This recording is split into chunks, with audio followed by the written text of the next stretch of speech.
आप चाहे कितना दिमाग लगा लो, अपनी कितनी एफर्ट लगा लो, किसी भी चीज को पूरा करने के लिए, वो नहीं होगा पूरा।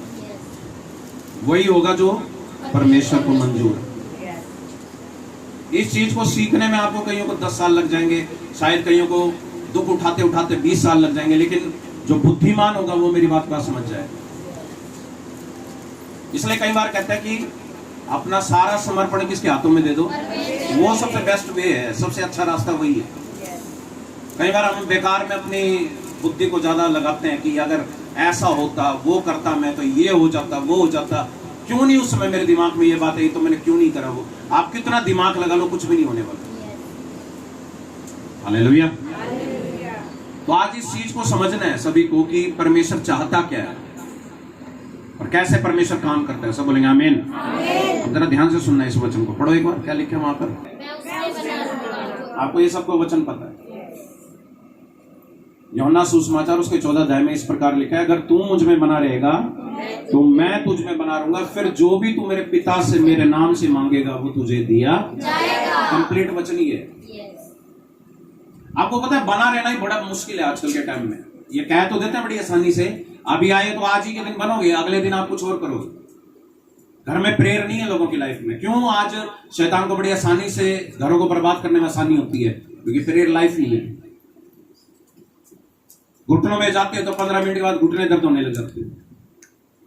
आधा घंटा के प्रे करते हैं, गलास सूख जाता है, पानी को ढूंढते हो, फोन बज रहे हैं, तो वो कंसंट्रेशन था, वो जो वचन के आधार पर प्रे कर रहे थे, एक रिंग ने वो सारा खत्म कर दिया। फोन साइलेंट पे नहीं रखते। अवेयरनेस नहीं है कि कैसे चलना है किसके राज्य में। तो प्रभु कुछ नहीं कर सकता। आप क्या सोच रहे हो कि परमेश्वर बातों का परमेश्वर है? वो सब कुछ काम करता है अपने वचन के द्वारा।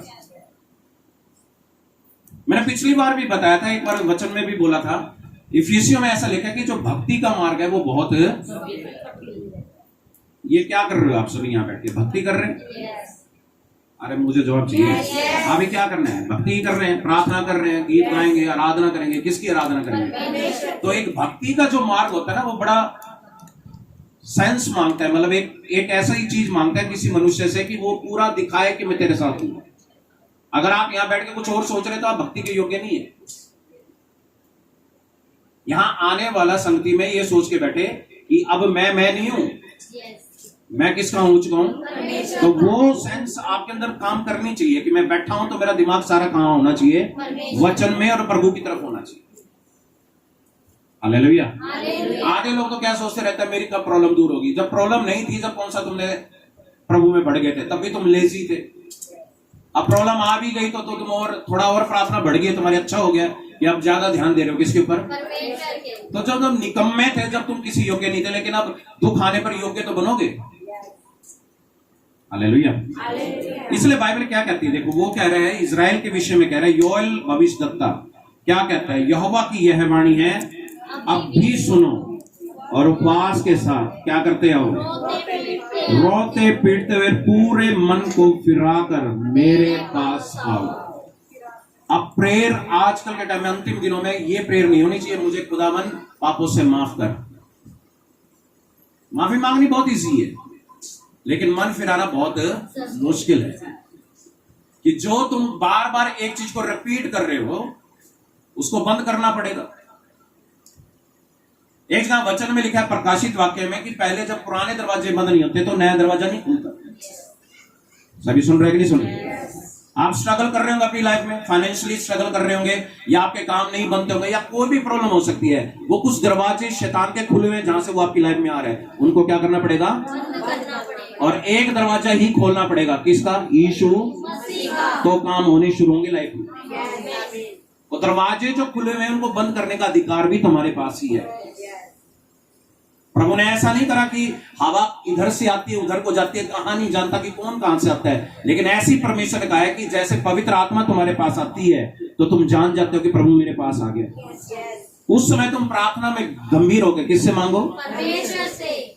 अब जरा ध्यान से सुनना मेरी बात को। जो लोग प्रेयर नहीं कर रहे हैं आजकल के टाइम में, वो सबसे ज्यादा सर्वाइव करेंगे। सर्वाइव कौन समझ रहे हैं? सबसे ज्यादा कष्ट भोगेंगे।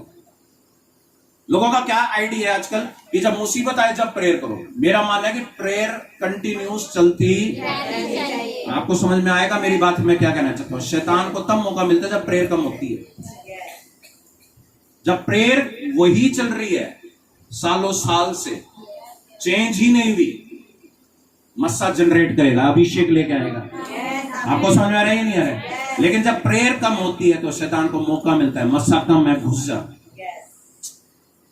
आपको समझ में आ रहा है या नहीं आ रहा है? इसलिए लोगों की अधिकतर प्रेयर लाइफ ऊपर और नीचे ऐसे हो जाता है ना, ईसीजी में चलता है, ऐसे ऐसे चलती रहती है, यूं नहीं चलती सीधी। क्योंकि हमारे दिमाग के साथ सिर्फ एक ही शैतान का जो पुत्र है वो खेल सकता है, और कोई अधिकार नहीं है शैतान का किसी की लाइफ में। सिर्फ उसके पास एक ही पावर है जिसको हम ड्यूनामिस पावर कहते हैं, वो माइंड से प्ले कर सकता है, बिना कहे वो हमारे दिमाग पर आ सकता है। आप कहोगे मैं मसीह फिर भी आ सकता है, यीशु मसीह के ऊपर भी आया था, आया था। क्या कहा था? इस पत्थर को, वो उसमें था ना वहां पर। यीशु मसीह पर आ सकता है तो आप क्या चीज है, मैं क्या चीज हूं। माइंड के साथ जो चीजें प्ले की जाती है शैतान के द्वारा, उसी से वो पाप पैदा करता है, और उसी पाप को जब हम कर लेते हैं तो फिर हम रोने के सिवा हमारे पास कोई रास्ता नहीं रहता, क्योंकि हमारी आत्मा में बोझ बढ़ता है कि मैंने कुछ ऐसा कर दिया है जो किसके खिलाफ में है। दाऊद ने क्या कहा? मैंने किसी और मनुष्य के विरोध में नहीं, किसके विरोध में पाप किया है।